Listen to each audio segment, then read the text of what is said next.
السلام علیکم دوستو، میرا نام ہے علی اور آپ دیکھ رہے ہیں دا ہسٹری آف اسلام۔ سن 60 ہجری میں قبیلہ قریش کی شاخ بنو امیہ کا ایک اوباش نوجوان یزید بن معاویہ تخت نشین ہوا۔ یزید کی تخت نشینی کے بعد اس کے لیے سب سے اہم اور بڑا مسئلہ حضرت عبداللہ بن عمر، حضرت امام حسین اور حضرت عبداللہ بن زبیر کی بیعت کا تھا، کیونکہ ان حضرات نے یزید کی ولی عہدی کو قبول نہیں کیا تھا۔ مزید یہ کہ امت مسلمہ میں یہ ایسی بلند و پایہ شخصیتیں تھیں کہ جن سے یزید کو اندیشہ تھا کہ کہیں ان میں سے کوئی خود خلافت کا دعویٰ نہ کر دے۔ چنانچہ یزید کے لیے اپنی حکومت کی بقا اور مضبوطی کے لیے ضروری تھا کہ وہ ان حضرات سے بیعت لیں۔ اس لیے تخت نشین ہوتے ہی یزید نے مدینہ کے گورنر ولید بن عقبہ کو حضرت امیر معاویہ کی وفات کی خبر بھیجی، اور ساتھ ہی یہ حکم نامہ بھی بھیجا کہ حضرت امام حسین، حضرت عبداللہ بن عمر اور حضرت عبداللہ بن زبیر سے میرے حق میں بیعت لو، اور جب تک وہ میری بیعت نہ کریں انہیں ہرگز مت چھوڑنا۔ مدینے کے حالات حضرت امام حسین کے حق میں ناسازگار ہو گئے، اور آپ نے سوچا کہ ممکن ہے میرے حامیوں اور حکومت کے درمیان ایک مسلح جنگ کی فضا پیدا ہو جائے اور خون خرابہ کی نوبت آ جائے، اور میرے نانا کا مدینہ جسے آپ نے حرم قرار دیا تھا، میں نہیں چاہتا کہ وہ مقدس سرزمین کسی کے خون سے رنگین ہو جائے۔ اسی اثناء میں حضرت عبداللہ بن زبیر مدینہ چھوڑ کر مکہ مکرمہ چلے گئے۔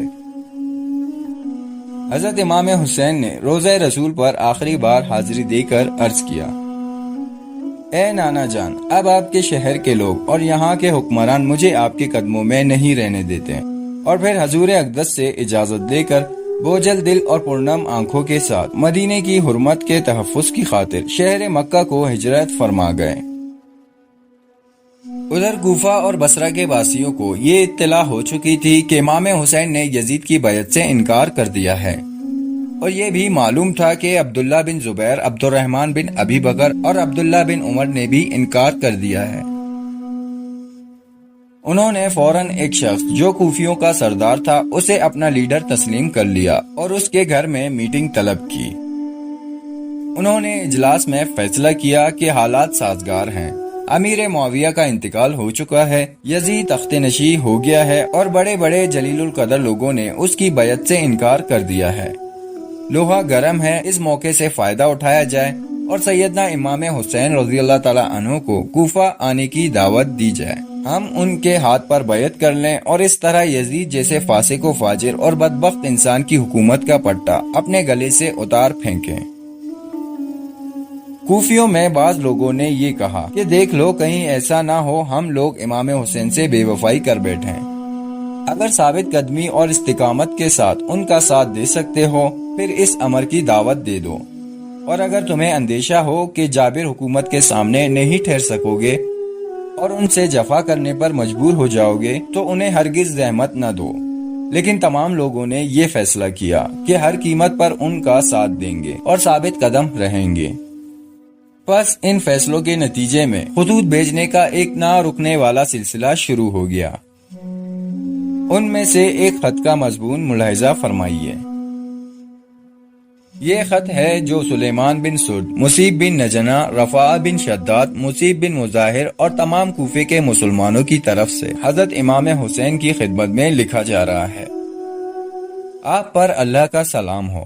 ہم آپ پر یہ بات واضح کر دینا چاہتے ہیں کہ اس وقت ہمارا کوئی امیر نہیں، آپ ہماری طرف توجہ فرمائیں، ہمارے شہر میں قدم رنجہ فرمائیں کہ ہم سب آپ کے مطیع ہیں۔ شاید خدا آپ کی برکت سے حق کو ہمارے ہاتھوں ظاہر فرمائے۔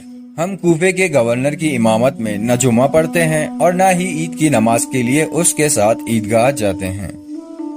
جب ہمیں یہ خبر مل جائے گی کہ آپ ہماری طرف روانہ ہو رہے ہیں تو ہم اس کو کوفے سے نکال دیں گے۔ ایسے ہی بے شمار خطوط امام پاک کو ارسال کیے گئے۔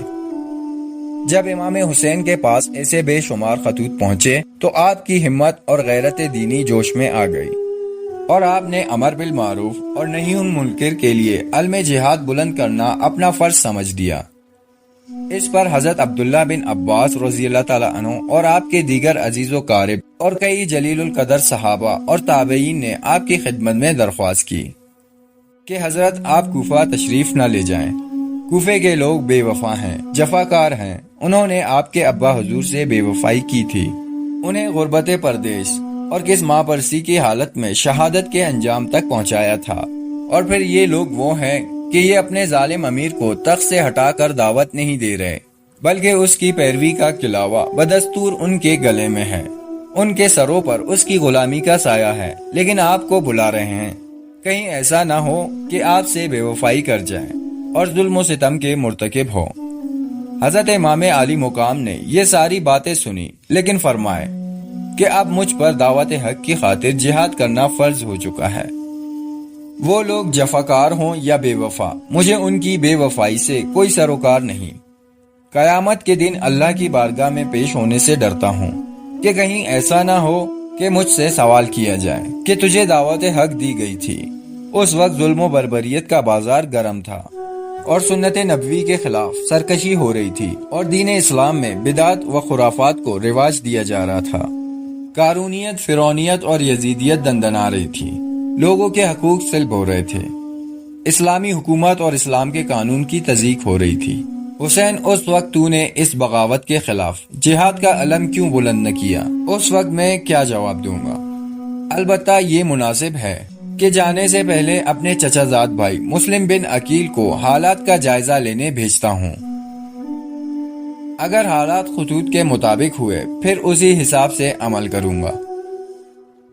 چنانچہ آپ نے حضرت مسلم بن عقیل رضی اللہ تعالیٰ عنہ کو کوفہ اپنا سفیر بنا کر بھیجا اور فرمائے، اے میرے بھائی مسلم، کوفہ جا کر حالات کا جائزہ لو اور وہاں کے حالات کا جائزہ لے کر مجھے ایک خط کے ذریعے مشورہ دو کہ آیا ان حالات میں میرا وہاں آنا مناسب ہے یا نہیں، لوگ یزید کی بیعت توڑنے اور میری بیعت کرنے کے لیے تیار ہیں یا نہیں۔ چنانچہ حضرت مسلم بن عقیل اپنے کچھ ساتھیوں اور اپنے 2 بیٹوں محمد اور ابراہیم کو ساتھ لے کر کوفہ روانہ ہو گئے۔ جب کوفہ پہنچے تو کوفیوں نے آپ کا شاندار استقبال کیا۔ امام حسین رضی اللہ تعالیٰ عنہ کا نمائندہ جان کر لوگ جوگ در جوگ آپ کے ہاتھ پر بیعت کرنے لگے، یہاں تک کہ پہلے ہی دن 10 سے 12 ہزار افراد نے آپ کے ہاتھ پر امام پاک کی طرف سے بیعت کر لی۔